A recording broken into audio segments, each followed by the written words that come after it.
மீன ராசி. மீன ராசி வந்து நம்ம குருவுடைய ஆதிபத்தியம் பெற்ற ஒரு உன்னதமான ராசி.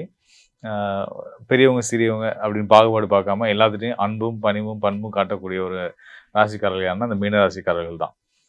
இப்படிப்பட்ட மீன ராசிகள்காரர்களுக்கு சனி ராசி முதல் ஏனைய 11 ராசிகளும் இருந்தால் என்ன மாதிரியான பலன்கள் குடுப்பார் அப்படின்னு பார்த்து வந்துட்டுருக்கோம்.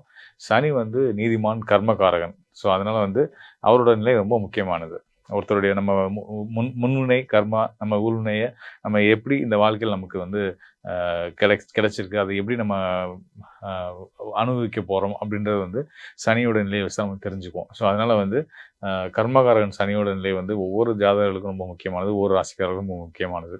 அந்த வகையில குருவுடைய ஆதிபத்தியம் பெற்ற இந்த மீன ராசிக்காரர்களுக்கு சனி வந்து ராசியிலேயே இருக்கும் பட்சத்தில, அதாவது மீன ராசியிலேயே சனி பகவான் இருக்கும் பட்சத்தில, இவங்க ரொம்ப மிகவும் பணிவானவங்களாவும், தன்னோட எந்த ஒரு சூழல்லயும் நான் ஒரு பெரிய ஆளு அப்படின்ற மாரி, எவ்வளோ உயரத்தில இருந்தாலும் கூட, கல்வியிலயும் சரி, செல்வத்திலயும் சரி, ஒரு மிக சிறந்த நிலையில இருந்தாலும் கூட, அ அந்த மாதிரியான ஒரு கர்வத்த எதுவுமே காட்டாம, தன்னை ஒரு எளிமையான ஒரு சராசரி மனிதரா, எல்லாரோட மூலம் நானும் ஒரு மனுஷன் தான் அப்படின்ற ஒரு பக்குவத்தோட நடந்துக்கக்கூடிய தன்மையை வந்து சனி பகவான் குடுத்துருவார்.